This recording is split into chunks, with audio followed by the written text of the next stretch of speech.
My talk tonight is Amplify Your Message. And the reason I've chosen this is because this is part of what I'm doing with these paintings, with my book, with the videos I've done, and with the talks I do. There are three different parts that I've used to amplify my message. And one is the message itself. And it's very hard for you to amplify a message if you don't have one. So that's the first thing you need to do. But then there are tools that we have available today that really help amplify it. And I think of it like the little drop that hits a pond and then spreads out and amplifies.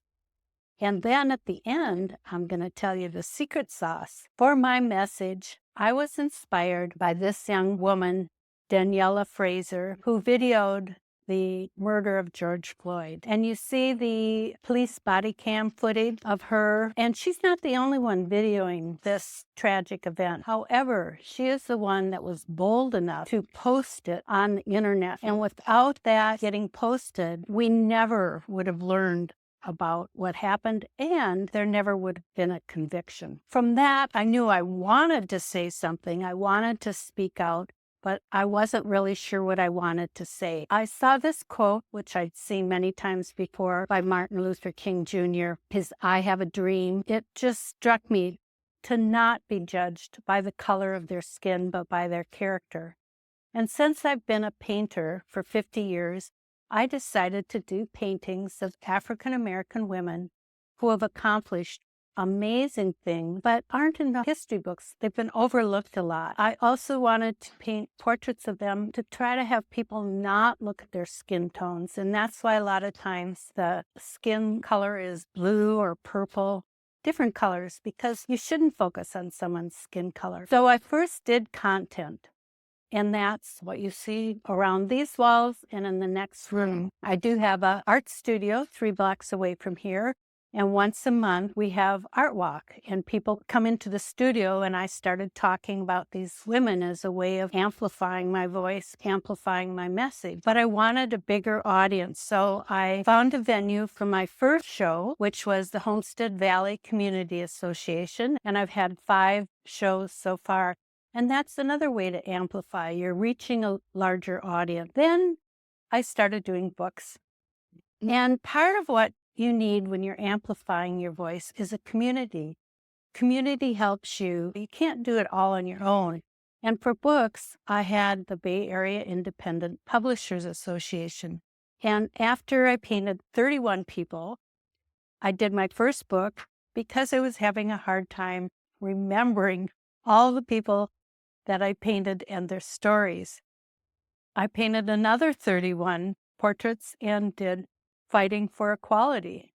I took a class at College of Marin, African American History, taught by Walter Turner, excellent course. And I learned more about how these women fit into the civil rights movement, desegregation, and that's the main topic of this book is Fighting for Equality.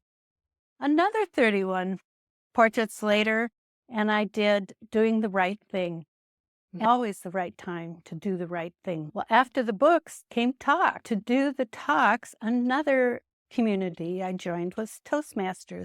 I didn't even know what I wanted to say at the start.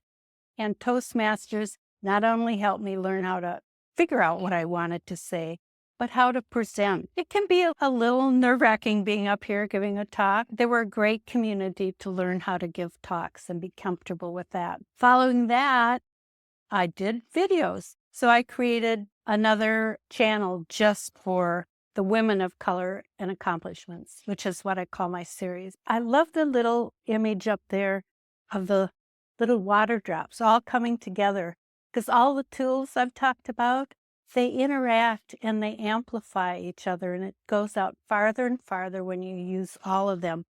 And doing that, social media is what connects them all. And so I have Instagram, my webpage, Facebook, and of course, YouTube. So the secret sauce, it's inspiration and faith. While I was painting these portraits, it takes hours, and you're focused to get into kind of a rhythm, meditative state. but you think about the person you're painting. And so you really get to know them. At least I did.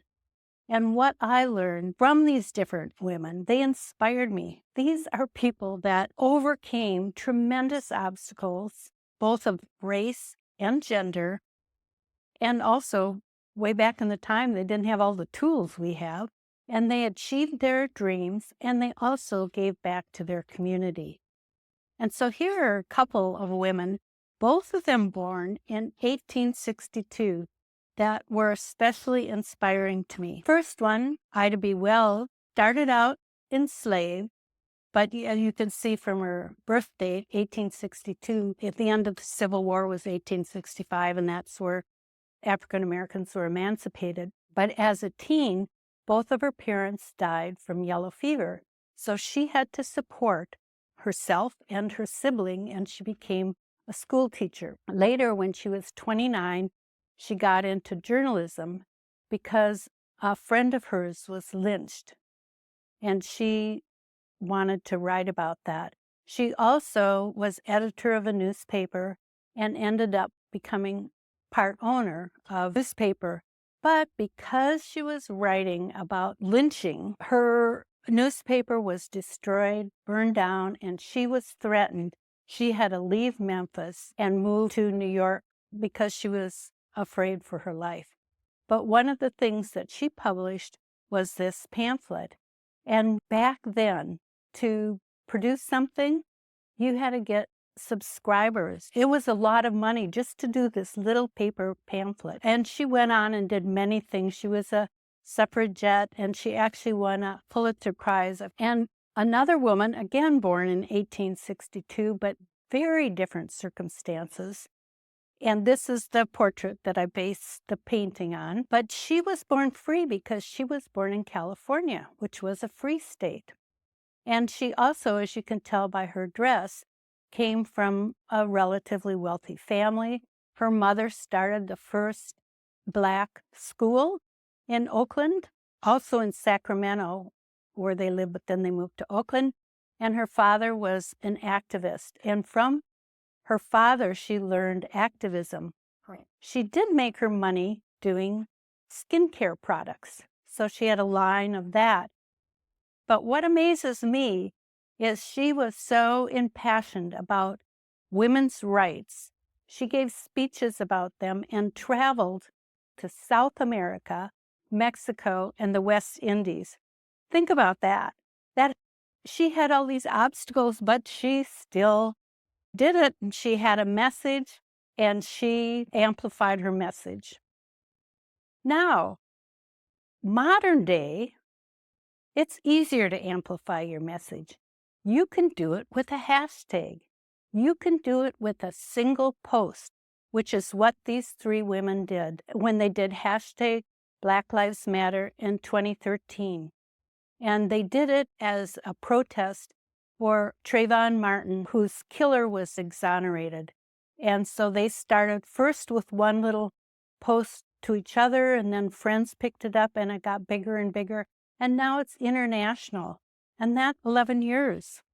And another local girl, Alicia Garza, grew up in Tiburon and went to Redwood High. So this is what we can do now with all the technology and tools that we have. So I'm leaving you with, how are you going to amplify your message? What tools are you going to use, and what message